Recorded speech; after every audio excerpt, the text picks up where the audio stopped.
What is happening, guys? Welcome back to Redbeard's Garage, and on today's episode we get to start an awesome opportunity of building a cross cart for Quantum Machinery Group to take to SEMA in Vegas. Now, we only have about a month to build this cross cart from start to finish. That means building the chassis, all the suspension components, getting it to powder coat, getting it back from powder coat, and putting it all back together. Then in 1 month it has to leave this garage to be heading towards Vegas, so no stress. But we've been working with Quantum for over 2 years now, and they have awesome quality products like this Seigmund weld table. This weld table will make you fabricate in ways you thought you never could, and we'll be building the whole entire chassis on this table and a bunch of suspension components on the mobile weld table. So we are so thankful to have this opportunity. It's a huge dream for this channel to be able to go to SEMA, and to be building a cross cart is amazing. So we're going to be powering this cross cart with a Harley Davidson 883 Sportster engine. We thought, why not go American muscle, and that to me is American muscle in the bike world. So let's get to building this chassis on this Seigmund weld table.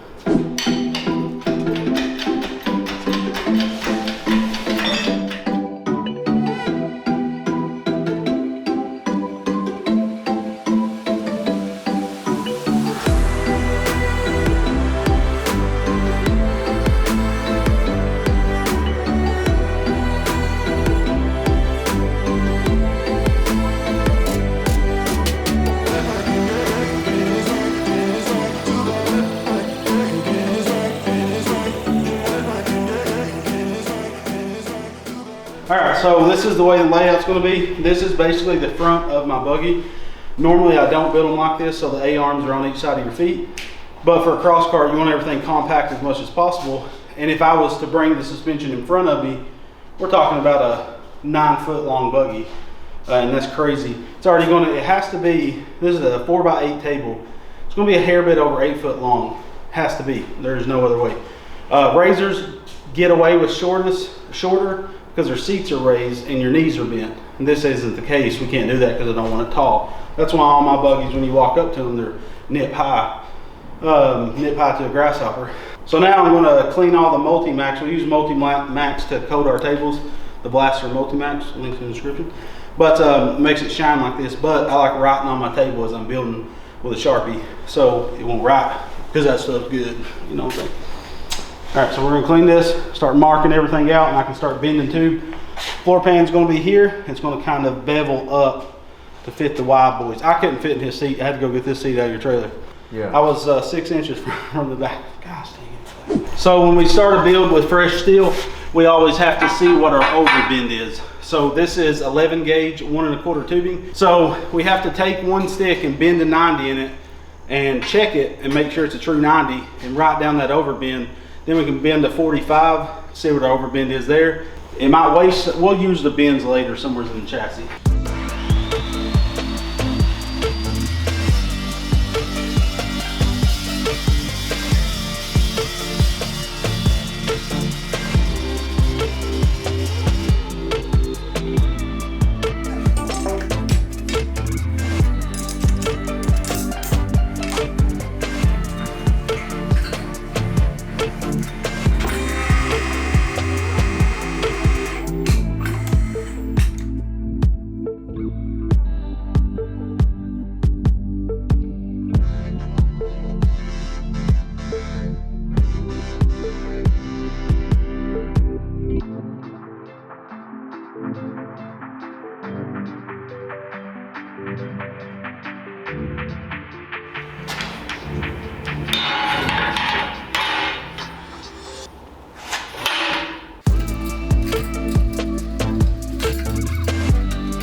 We've been working with a company called Centurial. They make awesome tubing notching tools for building chassis and roll cages.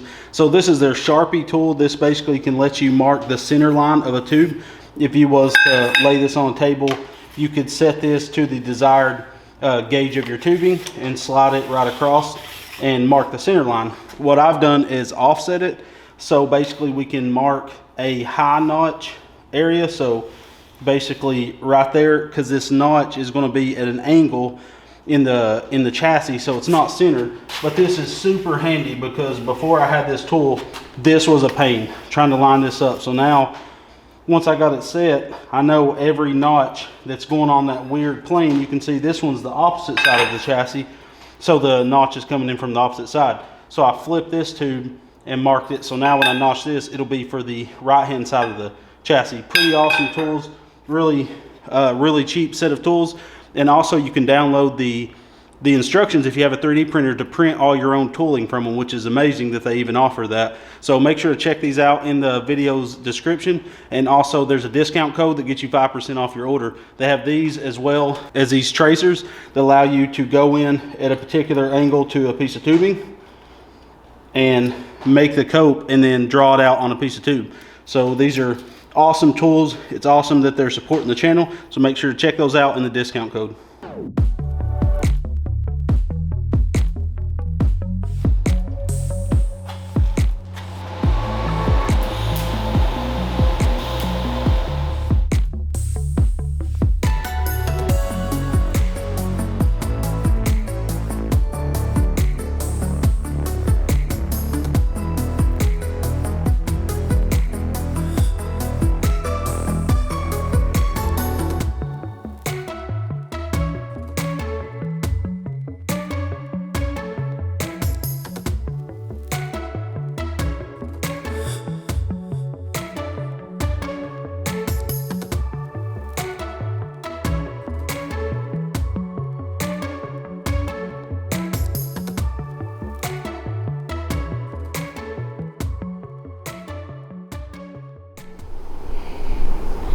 So I'm not happy whatsoever with this chassis. This is not what I wanted it to look like, but the problem with how I wanted it to look is my center line radius of my die is not wide enough.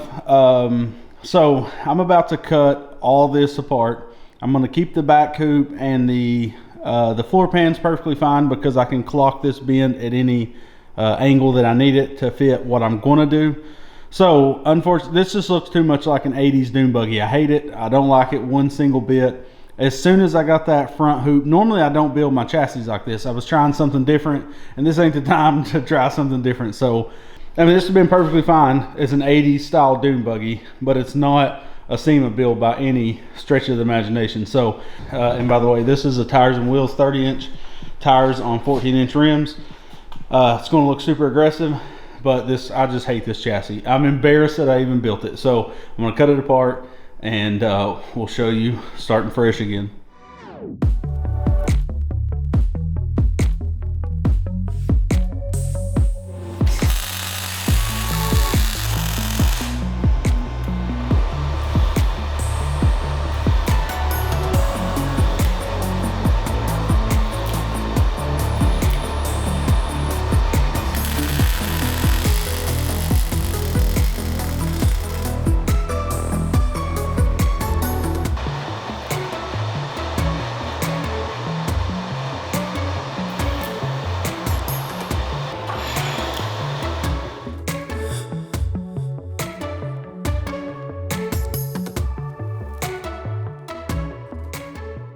So we've been using these tools. I'm sure you've seen them in the time lapse. These Centurial tubing holders. So these things are the handiest. You just magnetize them. You can tighten them. You really don't even got to tighten them. And you can basically put all this tubing in by your lonesome, and that is super handy. So that's ready to tack weld in. I got one up front and one at the rear. Highly recommend these. I've got 4 of them, and it's super handy. 4 is about the perfect number. 2 or 4. Don't buy 1, because then you're going to be wishing you bought more. And we do have discount code, so buy all you want. It's Redbeard 5. Redbeard 5 gets you 5% off. And Dave put this Milwaukee ink saw in the lathe and turned it down so we could use an ink saw, but this normally fits a Sharpie. Ink saws are different shape. See us using these tools. Make sure to use the links in the video description, and the discount code helps us out a ton.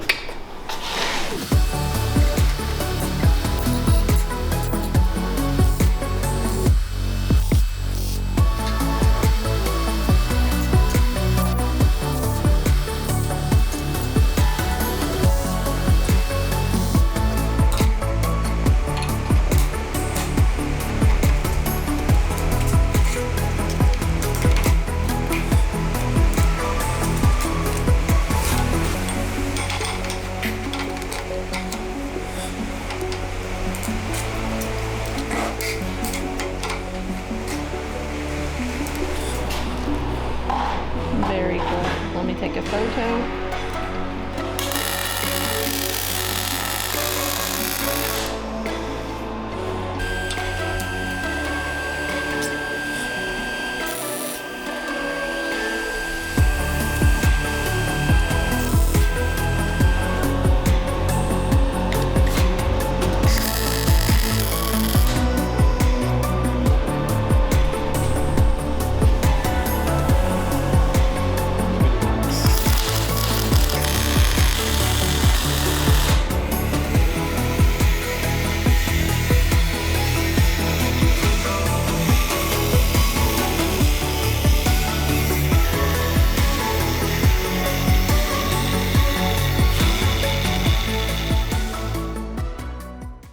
What I did was I drilled a center hole in this, and what I'm doing is making hubs for the center section of the Harley buggy. Sprocket will go on one side and the disc brake on the other. So what I'm doing is I drilled a 3/4 inch hole, I stuck it in the lathe with this center bolt, put pressure on it to make my circle to get, you know, roughed in, whatever. We have these bushings for 1.25 inches, and I'm going to chuck these up. I'm going to reverse my jaws, chuck this up, and bore the hole to fit this diameter, and then from there the axle will go into the lathe, and everything will be turned off of the center of this. That way we don't get no vibration or anything. What I did, I showed you before, but I cut out a square plate, drilled a hole 3/4 inch in the center of it. I'm going to chuck it up in the lathe here, and this is essentially just to mark it is all I'm doing. So I'm using my center, and it is off a little bit. You're never going to get it perfect. Once you drill a hole and take it out, it's never the same again. So I'm going to tighten it up with the steady rest or the tailstock. Tighten it up on there, and then I tighten this up, and then I'm just going to come in and mark it, and then I'll take it to the bandsaw and actually cut it out. All right, here we go. Like I said, I'm just marking it. That's all I'm doing.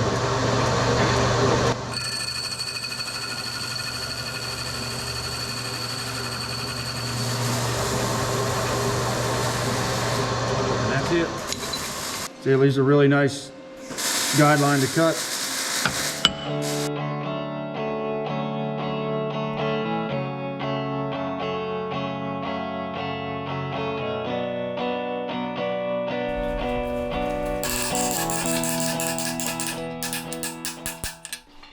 Real nice. These are going to be our CV flanges as well as our brake and then sprocket. So our sprocket will bolt on to the same flange as yeah, so there's that. And let me find you. So I got to TIG weld this on this side, and then he's going to still got some machining to do on this side. I'm using an 1.25 inch chromoly race cart axle, and it's really short, so I don't think, I mean, that's pretty much like an inch or 2 inches or so. Right around 10 inches is what we're going to end up with. Yeah, super small, Center so axle. Be even stronger.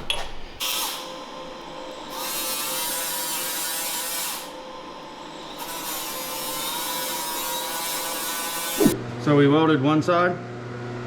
Well, that's gonna pick it up. What I'm gonna do now is turn the OD down to the OD of our 4-star pattern, and then we will transfer the holes to this, and the rotor and the sprocket will clamp between these, and it will all be one. So I'm chucked up in the lathe. I'm running off of the center bore on this with a keyway and a chromoly axle, just to try to keep everything balanced as possible. So here we go, we're gonna get them turned down.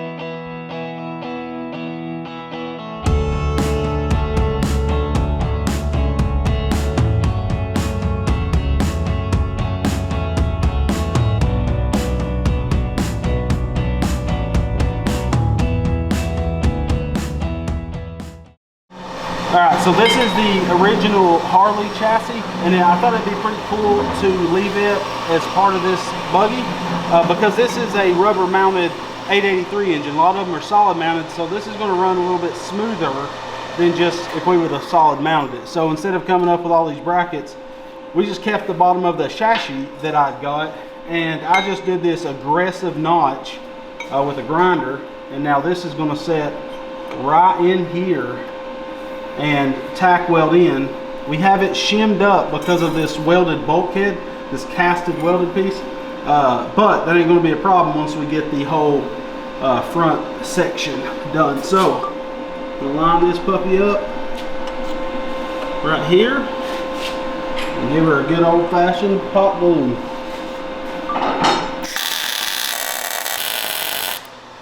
Now we can do the other side.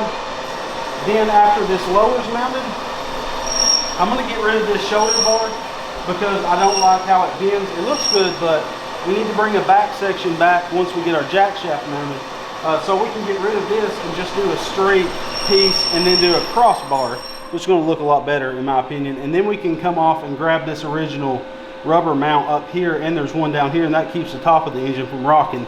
So we'll have it mounted just as stout as it was in the Harley chassis. So I'll get that other piece of metal tacked in, and I can start building this, and we'll really see what it's going to look like overall. Pretty exciting stuff, if you do ask me.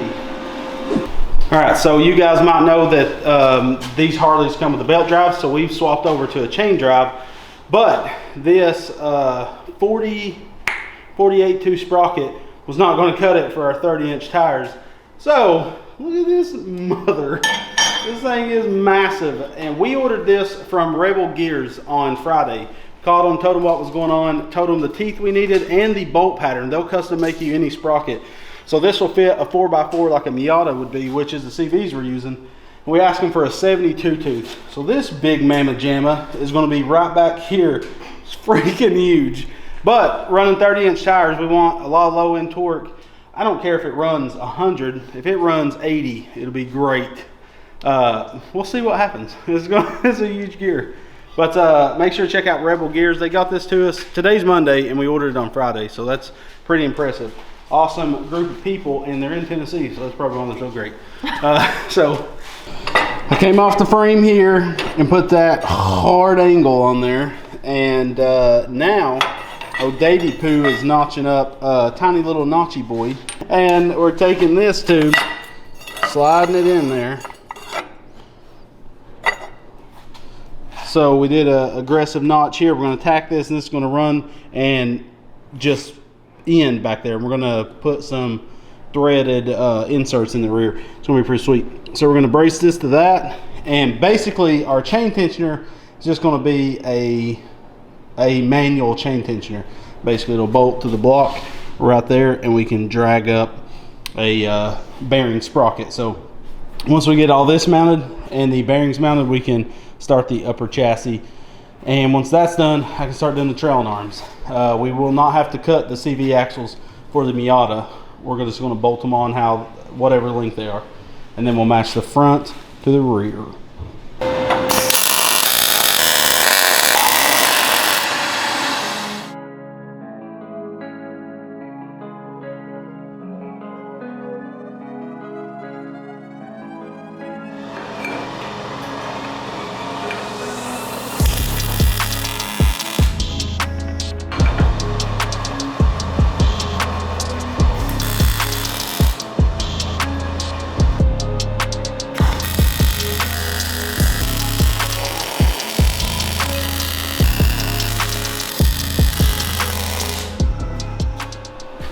since we tied in the original Harley chassis, which you can see under the engine there, this Harley engine's rubber mounted, so it has these braces in the front, one up here, one right there, and that keeps it from rocking side to side. There's another one on the tail. Yeah, and there's one under this back section here. So I notched these two tubes in coming off the chassis, and I'm trying to keep all my lines going together.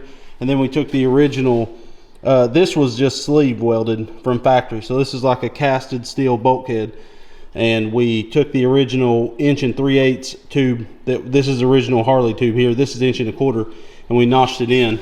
We got a super strong brace. Now we can come off of this with some 1/4 inch, make a mount for this, and then later we'll make a mount for this one up with the seatbelt bar. So we make some tabs like that, put a piece of flat stock across them, clean it all up, have a couple bolts in it, bippity boppity boop, Bob's uncle. And then after we get this all tied in, that's going to keep the engine dead straight, so our chain straight. And then we can start mocking up and actually mounting the jack shaft bearings. That's why, again guys, these Seigmund tables are the best, because we have this held in space exactly where we want it.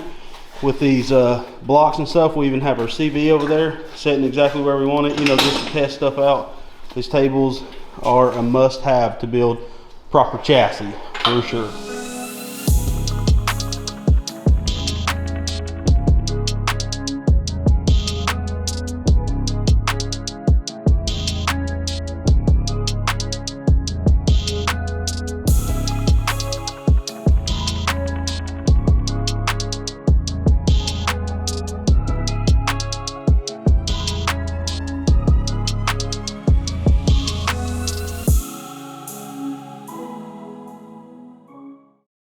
So guys, that's all we have for the first episode of the Harley Davidson 883 cross cart build. Massive shout out for Quantum Machinery Group for letting us build this for SEMA. This is an awesome opportunity. I can't believe that we're taking a chassis that we got to build here at our shop to SEMA. That's crazy. Never would have thought. I didn't even know if I'd ever go to SEMA just to look around. So awesome opportunity. And again, the Seigmund table has allowed us to be able to fabricate better and better every time we use it. So make sure to check out those links. We are a dealer on these tables, so if you're interested, holler at your boy.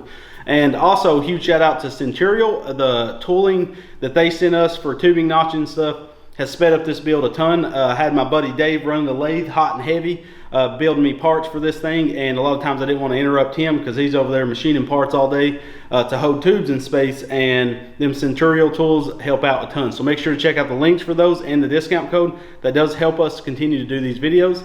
Massive thanks to Dave, to Miss Redbeard, to Quantum, to Centurial for helping my dreams come true. So thank you guys so much for watching, and next episode will be out next week. We love you and God bless.